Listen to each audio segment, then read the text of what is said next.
यज्ञ मंडप में सती का शरीर त्याग करना।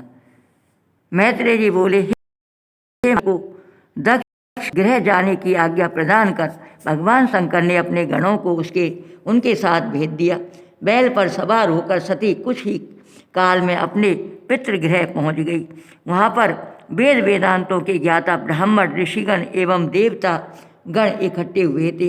यज्ञ मंडप की शोभा अद्वितीय थी। वह यज्ञ मंडप को निहारती हुई अपनी माता की तरह बढ़ी। सती की माता एवं बहनें उसे आई हुई देखकर अत्यंत प्रसन्न हुई और आगे बढ़कर छाती से लगाती हुई कुशल क्षेम पूछने लगी, किंतु उसके पिता दक्ष जी महाराज ने उसे देखकर अपना मुंह दूसरी तरफ घुमा लिया। पिता द्वारा इस प्रकार किया गया अपमानजनक व्यवहार सती सह ना सकी तथा माता एवं बहनों द्वारा उपहार को उन्हें वापस लौटा दिया। इसके बाद वह क्षुब्ध होकर यज्ञ मंडप में जा पहुंची। उसे भगवान शिव के कहे हुए वचन याद आने लगे। यज्ञ मंडप में सती ने ध्यानपूर्वक समस्त ऋषि मुनियों, देवी देवताओं, किन्नर एवं लोकपालों के लगे हुए भाग को देखा, किंतु शिवजी का भाग उसे कहीं दिखाई नहीं दिया। पिता के इस कर्म से अत्यधिक क्रोधित हुई उसके नेत्रों से प्रचंड ज्वाला निकलने लगी। क्रोध से भौहें टेढ़ी हो गईं। सती के साथ हुए अपमान को देख शिवजी के गण तथा दक्ष प्रजापति शिवाय नमस्तुभ्यं, श्री शिवाय नमस्तुभ्यं, दक्ष प्रजापति को मारने के लिए दौड़े, किंतु उन्हें रोकती हुई वह अपने पिता से क्रोध से परिपूर्ण स्वर में बोली, हे पिताश्री, भगवान शंकर देवों के देव महादेव हैं। वे किसी प्राणी से द्वेष नहीं करते, सबको प्रेम से गले लगाते हैं और हमसे बैर भाव रखते हैं। श्रेष्ठ मनुष्य की श्रेणी में यह प्राणी आता है जो अपने सामने वाले के अल्प गुणों को भी विशेष गुण माने, पर ने उन्हें और दोषी ठहराया, जबकि वे सर्वशक्तिमान हैं। दो अक्षरों के मिलान से बने शिव संपूर्ण प्राणियों का कल्याण करते हैं।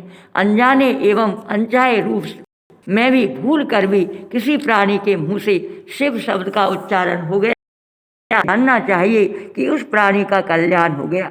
उनके चरण कमलों की वंदना ब्रह्मादिक देवता करते हैं और आप उन्हीं शिव को कहते हैं कि वह अशुभ एवं अमंगल है, मुंडमाला पहनने वाला, भूत प्रेत तथा निशाचरों का साथी है। क्या आप ब्रह्मा और इंद्र आदि देवता तथा ऋषि मुनियों से ज़्यादा ज्ञान वाले तत्ववेत्ता हैं जो कि उनके चरणों को पूजते हैं? हे पिताश्री, यह आपकी अज्ञानता है, और जो प्राणी अपने स्वामी की निंदा सुनता है उसे चाहिए कि निंदा करने वाले को कठोर से कठोर दंड दे। यदि सक्षम नहीं हो तो उस स्थान से उठकर अन्यत्र कहीं चला जाए या अपने प्राण अपने स्वामी के लिए न्यौछावर कर दे।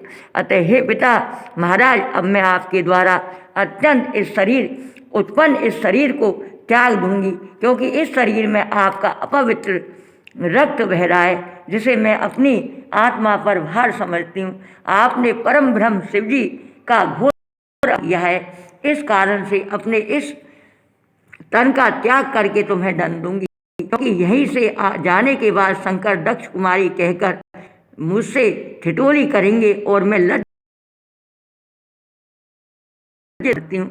यह कहकर सती पिता की ओर मुंह करके बैठ गई। हाथ में जल लेकर आचमन किया, जिससे उसका अंतःकरण शुद्धता को प्राप्त हुआ। तत्पश्चात पीत वस्त्र से अपने तन को ढककर नेत्र बंद करके प्राणायाम किया। प्राणायाम करने के बाद प्राणवायु तथा अपान वायु को एक करके नाभि चक्र में स्थापित करने के बाद उदान वायु को नाभि चक्र के ऊपर उठाकर भृकुटियों के मध्य स्थापित की और भगवान शंकर के चरण कमलों का ध्यान करती हुई योगाग्नि द्वारा अपने तन को भस्म कर दी। सती को इस प्रकार तन का त्याग करते देख समस्त ऋषिगण एवं देवता समूह से में भारी हलचल मच गई। सबने दक्ष प्रजापति की बुराई की। उधर सती के साथ आए हुए शिवजी के गणों ने सती को देह त्याग करते देखा तो क्रुद्ध होकर दक्ष को मारने दौड़े। उसी समय भृगु जी अपहंत मंत्र पर अग्नि में आहुति डाली, जिसके प्रभाव से यज्ञ कुंड से हजारों देवता उत्पन्न हो गए और ब्रह्म तेज से जल रही लकड़ियों से शिव गणों पर प्रहार किए, जिससे भयभीत होकर शिवगण भाग निकले और शिवजी के पास जा पहुंचे। देवादिदेव महादेव की जय। पार्वती माता।